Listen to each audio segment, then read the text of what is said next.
तो दोस्तों, anti gravity का मतलब क्या है?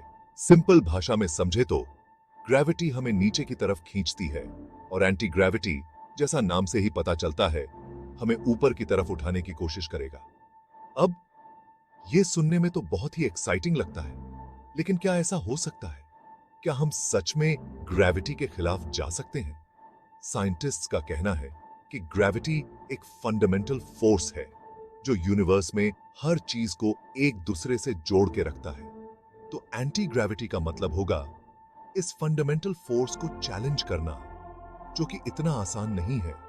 लेकिन इसका मतलब यह नहीं है कि एंटी ग्रेविटी पॉसिबल नहीं है।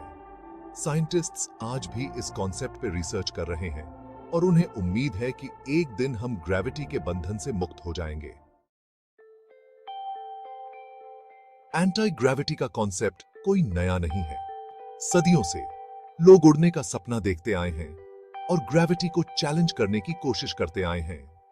एंशिएंट सिविलाइजेशंस में भी ऐसे कई कहानियां और मिथ्स हैं जहां लोग बिना किसी सपोर्ट के उड़ते हैं या फिर भारी चीजों को आसानी से उठा लेते हैं। 19वीं सदी में साइंटिस्ट्स ने एंटी ग्रेविटी के कॉन्सेप्ट को सीरियसली लेना शुरू किया और इस पे रिसर्च करना शुरू कर दिया। कई थ्योरीज और कॉन्सेप्ट सामने आए, लेकिन अभी तक कोई भी थ्योरी पूरी तरह से प्रूवन नहीं हो पाई है। लेकिन साइंटिस्ट्स की कोशिश जारी है और हमें उम्मीद है कि एक दिन हम ग्रेविटी के राज से पर्दा उठा पाएंगे। अब बात करते हैं एंटी ग्रेविटी के साइंस के बारे में। साइंटिस्ट के पास एंटी ग्रेविटी को एक्सप्लेन करने के लिए कई थ्योरीज हैं, जिनमें से कुछ थ्योरीज बहुत कॉम्प्लेक्स हैं। एक थ्योरी यह है कि एंटी ग्रेविटी नेगेटिव मास के थ्रू अचीव किया जा सकता है। नेगेटिव मास, जैसा नाम से ही पता चलता है, नॉर्मल मास के ऑपोजिट होता है। जहां नॉर्मल मास ग्रेविटी की तरफ अट्रैक्ट होता है, वही नेगेटिव मास ग्रेविटी से रिपेल करता है।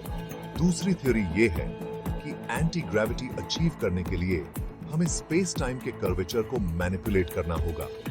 आइंस्टाइन के जनरल थ्योरी ऑफ रिलेटिविटी के हिसाब से ग्रेविटी स्पेस टाइम के कर्वेचर की वजह से एग्जिस्ट करता है। तो अगर हम स्पेस टाइम के कर्वेचर को चेंज कर सके, तो हम ग्रेविटी को भी कंट्रोल कर सकते हैं। Chapter 4, anti gravity experiments. क्या कहते हैं? साइंटिस्ट ने एंटी ग्रेविटी को प्रूव करने के लिए कई एक्सपेरिमेंट्स किए हैं, लेकिन अभी तक कोई भी एक्सपेरिमेंट पूरी तरह से सक्सेसफुल नहीं हो पाया है। एक फेमस एक्सपेरिमेंट है फिलाडेल्फिया एक्सपेरिमेंट, जिसका दावा है कि साइंटिस्ट्स ने एंटी ग्रेविटी टेक्नोलॉजी डेवलप कर ली थी और एक वॉरशिप को गायब कर दिया था। लेकिन इस एक्सपेरिमेंट को ऑफिशियली कभी कंफर्म नहीं किया गया।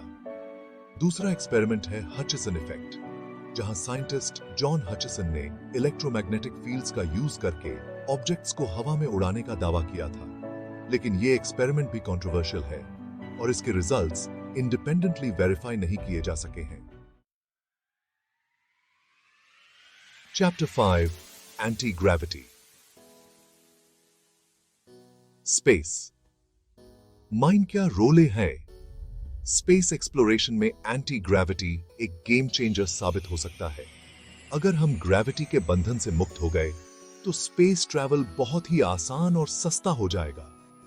इमेजिन करो, बिना किसी रॉकेट के हम आसानी से अर्थ की ऑर्बिट में पहुंच सकते हैं और दूसरे प्लैनेट्स पे जा सकते हैं। स्पेस टूरिज्म एक आम बात हो जाएगी और हम यूनिवर्स के सीक्रेट्स को और गहराई से एक्सप्लोर कर पाएंगे। लेकिन ये सब अभी फ्यूचर की बात है। अभी के लिए हम सिर्फ एंटी ग्रेविटी के पॉसिबिलिटीज के बारे में सोच सकते हैं और उम्मीद कर सकते हैं कि एक दिन यह सपना हकीकत में बदल जाएगा। चैप्टर 6, एंटी ग्रेविटी फायदे और नुकसान। एंटी ग्रेविटी के फायदे तो आपने सुन लिए, लेकिन हर टेक्नोलॉजी की तरह इसके कुछ नुकसान भी हो सकते हैं। एक तो एंटी ग्रेविटी टेक्नोलॉजी बहुत ही खतरनाक हो सकती है। अगर ये हालत हाथों में चली गई तो इमेजिन करो, अगर कोई टेररिस्ट ऑर्गेनाइजेशन इस टेक्नोलॉजी का यूज करके वेपन्स डेवलप कर ले तो क्या होगा? दूसरा, एंटी ग्रेविटी टेक्नोलॉजी से नेचुरल बैलेंस बिगड़ सकता है। ग्रेविटी एक नेचुरल फोर्स है जो यूनिवर्स को बैलेंस में रखता है। अगर हम इस बैलेंस के साथ छेड़छाड़ करेंगे तो इसके अनप्रिडिक्टेबल कॉन्सिक्वेंसेस हो सकते हैं। चैप्टर 7 एंटी ग्रेविटी फ्यूचर किया हाई। एंटी ग्रेविटी टेक्नोलॉजी अभी भी अपने इनिशियल स्टेज में है, लेकिन इसके पॉसिबिलिटीज लिमिटलेस हैं।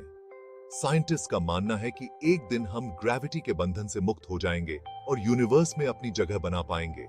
फ्यूचर में एंटी ग्रेविटी टेक्नोलॉजी का यूज ट्रांसपोर्टेशन, एनर्जी प्रोडक्शन और स्पेस एक्सप्लोरेशन में किया जा सकता है। फ्लोटिंग सिटीज, फ्लाइंग कार्स और टेलीपोर्टेशन जैसी चीजें जो आज साइंस फिक्शन लगती हैं, वो एक दिन हकीकत में बदल सकती हैं। लेकिन अभी के लिए हमें पेशेंस रखना होगा और साइंटिस्ट्स को अपना काम करने देना होगा। हमें उम्मीद है कि एक दिन anti gravity technology human civilization को एक नई दिशा देगी। ओट्रो, एंटी ग्रेविटी, सोचो, एक्सप्लोर करो। तो दोस्तों, ये था एंटी ग्रेविटी के बारे में एक छोटा सा ज्ञान। अगर आपको ये वीडियो पसंद आया हो तो लाइक और सब्सक्राइब जरूर करें। आपको क्या लगता है, क्या एंटी ग्रेविटी सच में पॉसिबल है या ये सिर्फ एक सपना है? अपने विचार कमेंट सेक्शन में जरूर शेयर करें। मिलते हैं अगले वीडियो में, तब तक के लिए अलविदा।